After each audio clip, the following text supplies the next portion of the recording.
everyone communicates, few connect.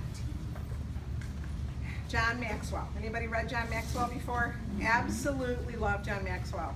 He is someone that I value what he says, I value who he is, and I value him as a leader. He has inspired me in many, many ways and taught me so much on how to be a great leader and to have a servant's attitude with my people, etc.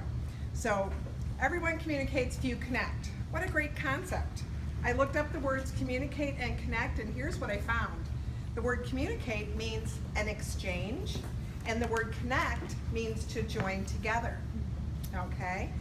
Honestly, I didn't realize how different those two words were.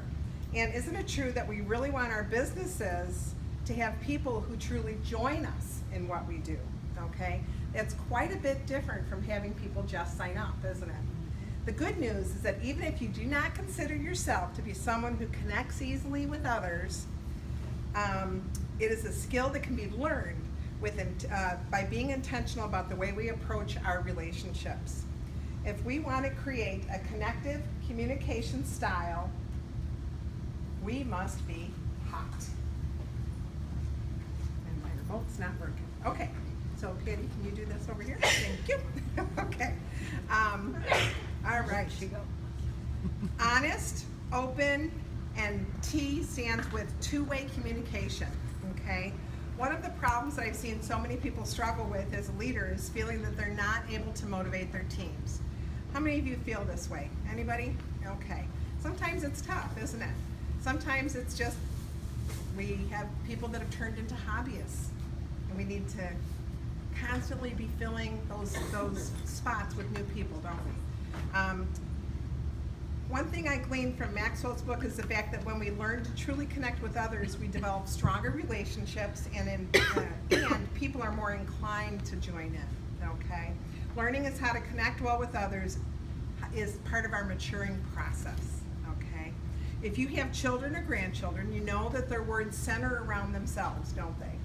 My son Richie and his wife Fallon just had a new baby in December. Aww. I'm going to see him next week. I can't wait. Anyway, the new baby is London Monroe, and we all know that newborn babies communicate by crying, don't we? Because they want something. They want to be fed, changed, or rocked to sleep. It's really all about them. And as they become toddlers, it becomes our challenge to teach them everything isn't all about them, right? We help them mature. Michael Hernandez wrote this little article called Property Law as Viewed by a Toddler. I'm going to read you a portion of that, and if you've ever been around a toddler, you'll understand. Number one, if I like it, it's mine. If it's in my hand, it's mine. If I can take it from you, it's mine. If I'm doing or building something, all the pieces are mine. If I saw it first, it's mine. If I can see it, it's mine. If I think it's mine, it's mine. If I want it, it's mine. If I need it, it's mine. And yes, I know the difference between want and need. If you are playing with something and you put it down, it's mine. And if it's broken, it's yours. Oh wait, no, all the pieces are mine. Okay? Isn't that cute? Maturity is the ability to see and act on behalf of others. Immature people don't see things from other people's point of view. As leaders, we must learn this simple lesson: it's not all about me, okay?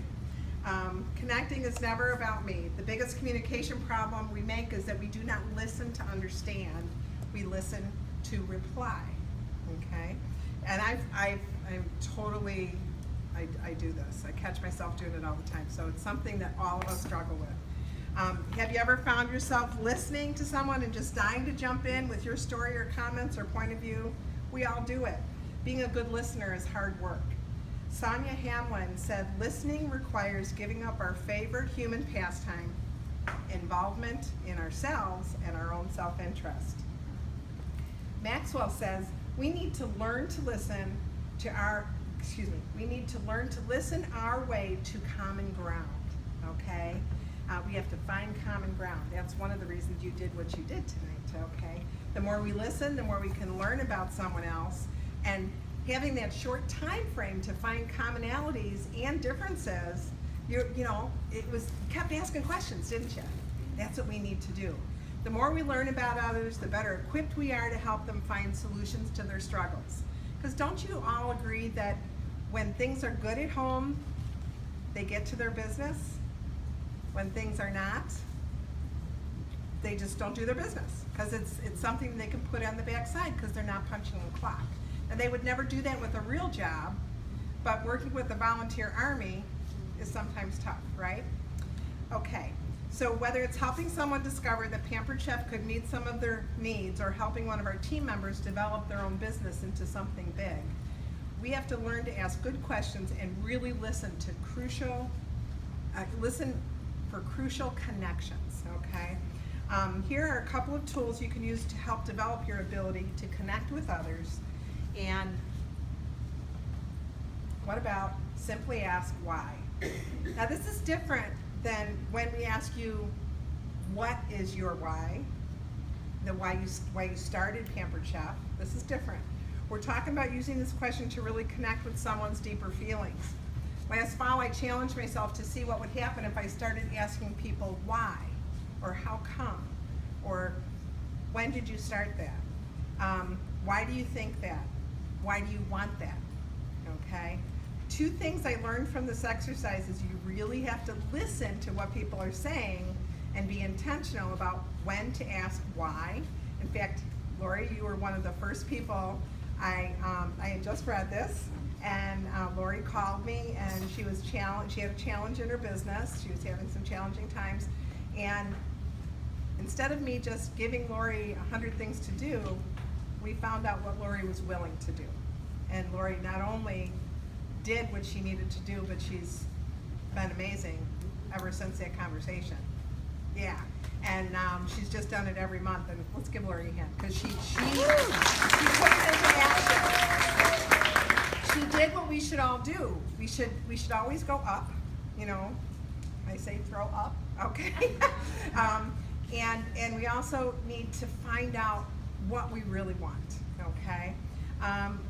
Even though it seems simple to do, it actually takes energy and focus. When asking someone why, I learned so much more about them, rather than just saying, that's nice or that's great.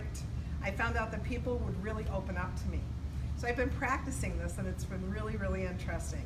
And I want to encourage you to try this during our time together, to find out. Tomorrow we're going to actually have some assigned seats, because I'm going to put you in some accountability groups based on what you filled out for your yearly sales and recruiting. I want to put you with like-minded people who want the same things from their businesses. I'm going to go through your 3-month action plans tonight. I have a lot of work to do tonight. But you know what? I know most of you pretty well, so I know who you are, and it'll be easy for me to do this. And we're going to get together in groups of 5 to 6. And you're going to get to know each other tomorrow, and then you're going to be in accountability groups after that. So I hope that's okay with everybody. But I'm. Here. Yep. Give it to Laura.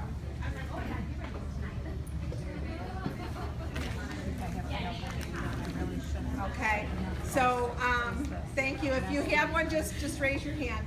If you take the information that you got on the uniqueness and commonality exercise, you can take it to a whole new level by asking why, can't you? Okay. What was it that made them follow a certain course of action in your conversation? All right. How did they come up with pork? How did they come up with we eat pork and sauerkraut on New Year's Day? I mean, that's a pretty unusual thing to find out in 15 minutes about someone, isn't it? But you guys kept asking questions and digging deeper, and that's what that's all about.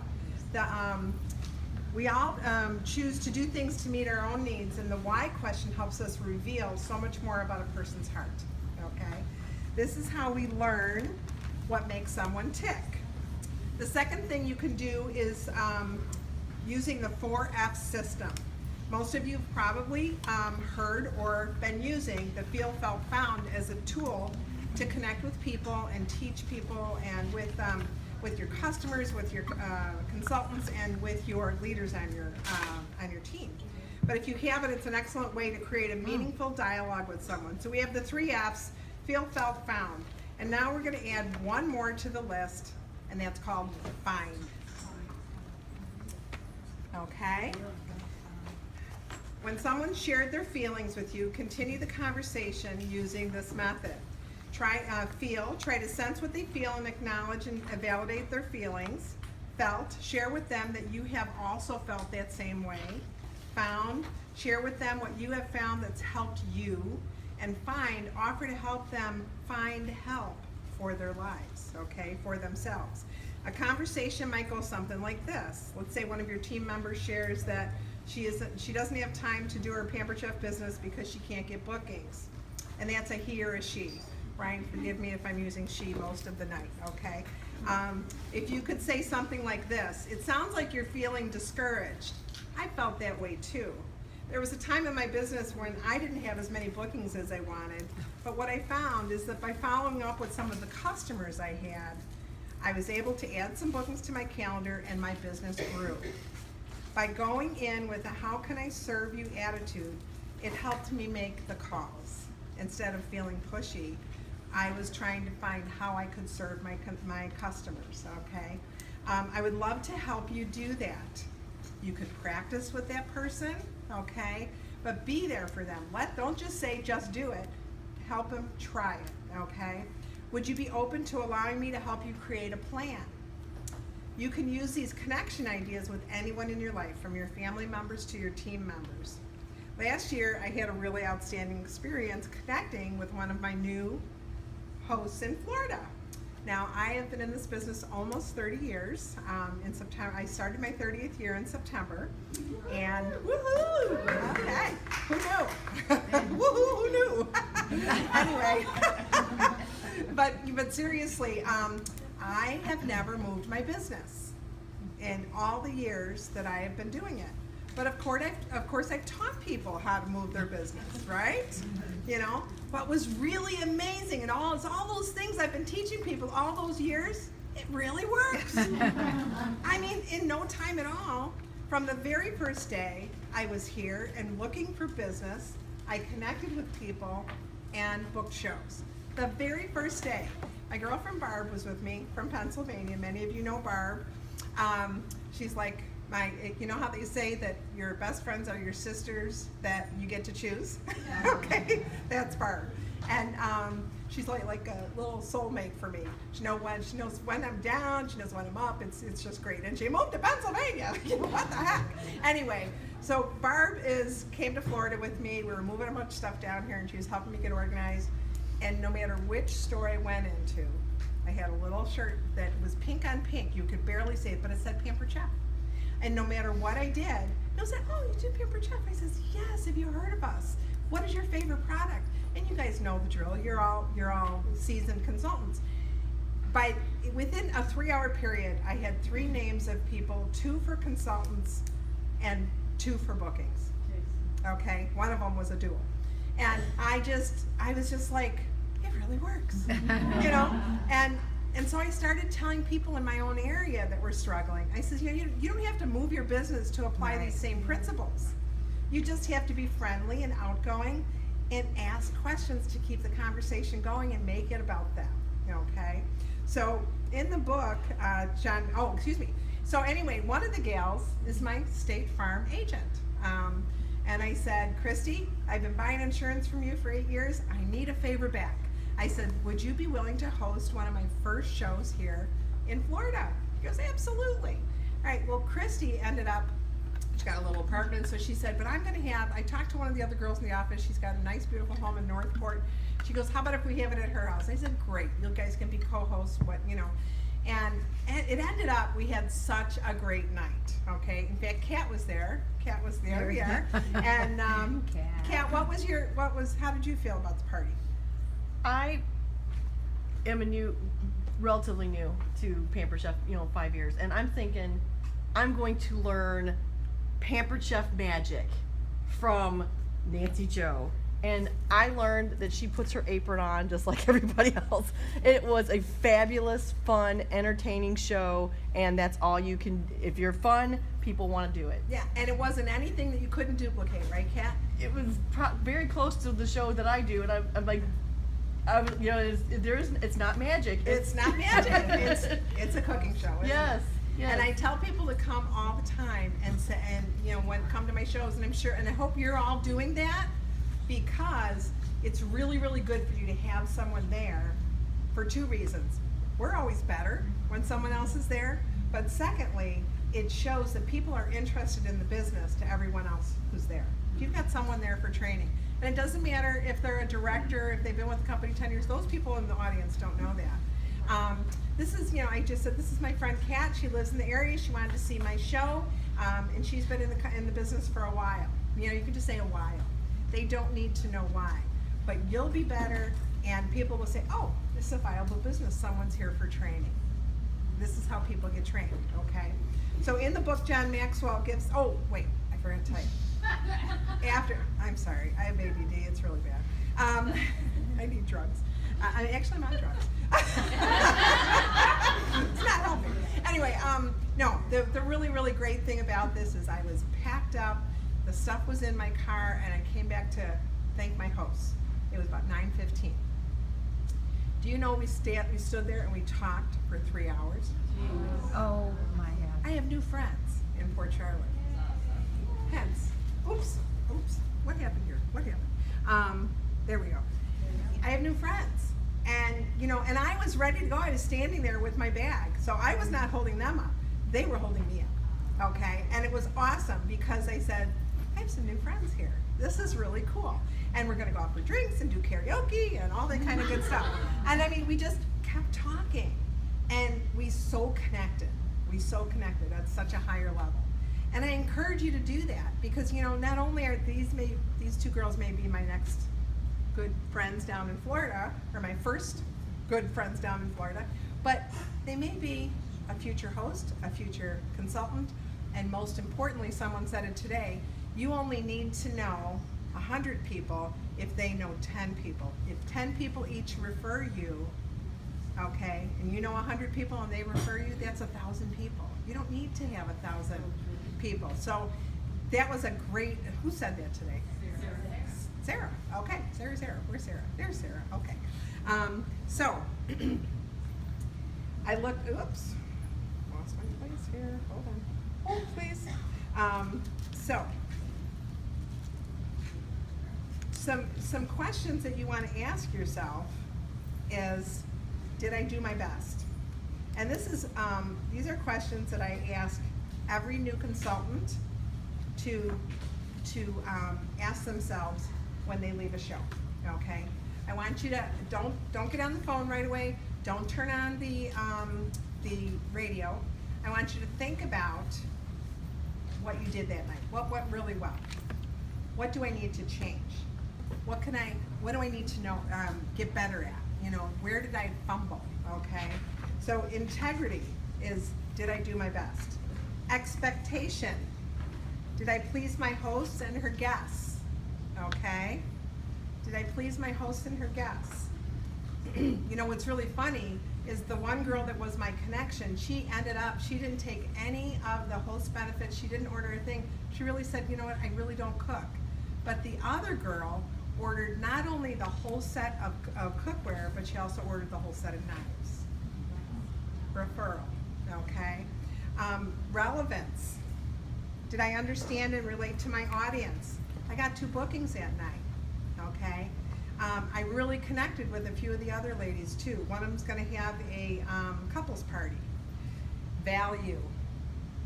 Did I add value to people's lives? How about application? Did I give people a game plan on how to work in their kitchens or how to work their business if I was working with a consultant? Change. Did I make a difference? That's a question you can ask yourself. And by the way, we are videoing all the sessions, and these will be on Patty's and Marie's and my website. So just to let you know, if you didn't catch something, you can review everything, okay? When we can answer yes to these questions, we're on the right track when it comes to connecting with others. How would your team meetings change if you asked yourself these questions at the end of every meeting?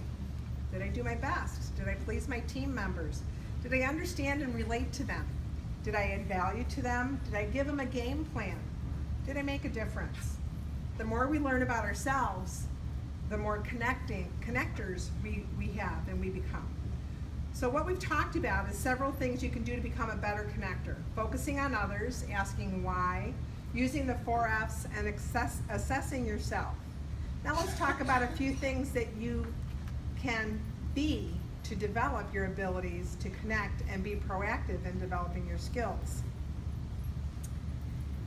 Be an initiator. Go first. Okay? Have you ever walked into a room full of people already engaged in conversation and felt alone? Anybody? Okay. Rather than waiting for someone to approach you, what would happen if you looked around the room and purposely looked to find someone who looked like they were alone and you reached out to them? You can meet some of the most interesting people that way. Initiative in any relationship is what a lighted match is to a candle. Be the first to ask a question or help someone. Take action in the moment. I intend to push fear aside and take that first step. Now, I don't know about you, but boy, that guy's a big boy on those little stakes, right? Do it scared.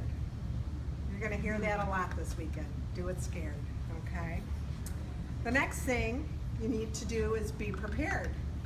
Be prepared by knowing yourself, your audience, and your business.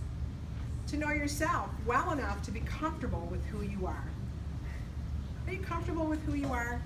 It's really important when you're connecting with people. We all have shortcomings, but when we recognize our weak areas, we can take ownership of them, and when we take ownership of them, we grow. We all have weaknesses. We're not, how's it go? We're not finished till we arrive. Okay, up there, all right. In spite of our weaknesses, we can be comfortable with who we are, which makes us confident. Excuse me, 1 minute. My voice, you guys all have to pray for me because she will not even let me near this baby next week if I have a cold, so. Yes, so everybody pray, get the cold gone. Confidence paired with true passion is a great formula for connecting with people. Your passion helps people say yes to the question, will it be worth it? Your confidence will help them say yes to the question, can I do it? Know your audience. Whether you're attending a family reunion, going to church, doing a show, or working with your team, having some knowledge about the people you will be with makes a huge difference. Do you know who they are, what they care about, where they come from, why they decided to be in that place at that time? If you don't, ask the why question. Then ask yourself if there's anything else that you can offer them that would make a difference in their lives. And maybe it's just teaching them some one-on-one things. Like, you know, I have people ask me to teach them how to sew or how to craft, you know. That's just some of my passions. And a third way is to be prepared, in being prepared is to know your business. You can have confidence and passion, but they don't mean a thing without credibility, okay? So if you don't know your products, if you don't know your specials, you know, if you don't know about the company programs, you don't know anything. You can be passionate about a hot dog, okay? But it means nothing if the person doesn't eat meat, all right? Doesn't eat meat, okay. Gosh, that happened again. All right, why is it doing that? Okay, the next thing is, all right, in spite of our weaknesses, we can be comfortable with who we are, which makes us confident. Hold on. Be patient. You know, and I have to explain. I lost 3 days at home, and I've lost 2 days here, so I apologize. I'm not a little more polished on this. I apologize, but okay. Thank you for your grace. The next thing is patience. It's a virtue. I got 2 new kitties, and they're both black. And I just love this. Look at. I'll wait as long as I need to. Okay. St. Augustine said, patience is the compassion of wisdom, and how true. Sometimes we are so anxious to let others know all we know that we just lose them, don't we? I know that I become impatient when things don't always fall into my timeline. Anybody else? Anybody else with me? When I catch myself feeling that way, I know I need to trust God and just wait for His perfect timing. Let's be willing to slow down, to go at someone else's pace, because it's not about us, right? Be a giver. Let's be honest, there are people in life who give and people in life who take. You probably can identify the people really quick in your brain, can't you? You know who are those who are givers and you know those who are takers. Givers tend to make us feel good about ourselves and hopeful about the future. Takers tend to drain us of our energy. So let me ask you this, which kind of person do you prefer to be around? Givers or takers? Kind of a stupid question. We all want to be around givers. Do some of our consultants drain us? Choose wisely. Match your time with their effort, okay? And tell them that. Tell them I have a lot of people on my team and I will match my time with your effort. So if you want more, I'm willing to help you make a plan and get there, but then you need to work it. You need to show me that we're in this together, okay? And it really, and I can't help but go back to Lori. She wanted a plan. I'm sorry, we made a plan and I gave her some ideas, but she came up with what she was willing to do and she did it. She put it in, and Lori's just been doing great, Givers have a heart to serve. People need to know that you want to serve them. It's an attitude that should be part of our passions, okay? A person of good values. You display your good values by the words you say and the things you do. People do watch you and make judgments based on what they hear you say and what they see you do, okay? A helping hand. We can add value to others by always trying to lift them up. A caring spirit. People don't know how much you care. People don't care how much you know until they know how much you care. Okay, being patient, listening well, helping others meet their needs. These are things that display a caring spirit. A believing attitude. People migrate to those who believe in them. There is nothing more powerful than having someone tell you you can do it. I believe in you. A believing attitude is conveyed when we understand what someone else desires for their future and we make an active commitment to help them. Now, again, you can't do this with 250 people. You have to choose and choose wisely, and we're going to be doing some of that tomorrow. Did everybody bring their year? I had you guys do a lot of homework this time. I apologize, but we're starting the year out right. You're going to know exactly where you're at to know where you're going to go. Okay? You excited about that? Everyone communicates, few connect. So we can all be connectors if we're willing to put the focus on the right things, by the things we do and the people we become. If we understand these concepts, it can change the way we think. Understanding changes our minds. When we begin to practice these concepts, it can affect our lives and the lives of others. Action is what changes lives. Don't just think about it. People tell me, I do this 24/7. If you did, you'd have a bigger paycheck than mine. And I'm serious about that, because I don't do this 24/7. What do you want to change? Can you take 1 minute to look over any of the notes that you've taken and put a code on them with ACT, A-C-T, and then I'd love to hear what is something that you got out of this. Out of something I said. Anybody? I love asking the why. Asking Not the just why. the what, but the why. But the why.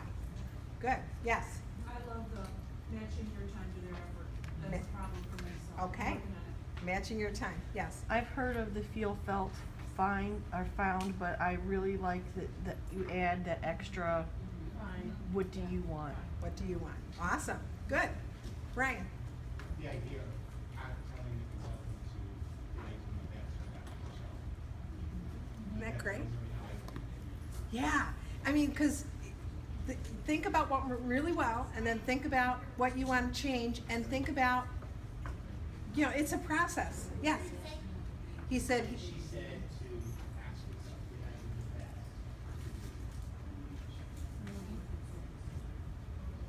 awesome. Thank you. We're going to do that after every session, okay? And there's times where we're going to give you 10 minutes to talk with your buddies and you're just gonna flip your chairs like we did a little bit earlier. And so we want to have you get a lot out of every single speaker. And I would like to ask Marna Ross to come on up. So.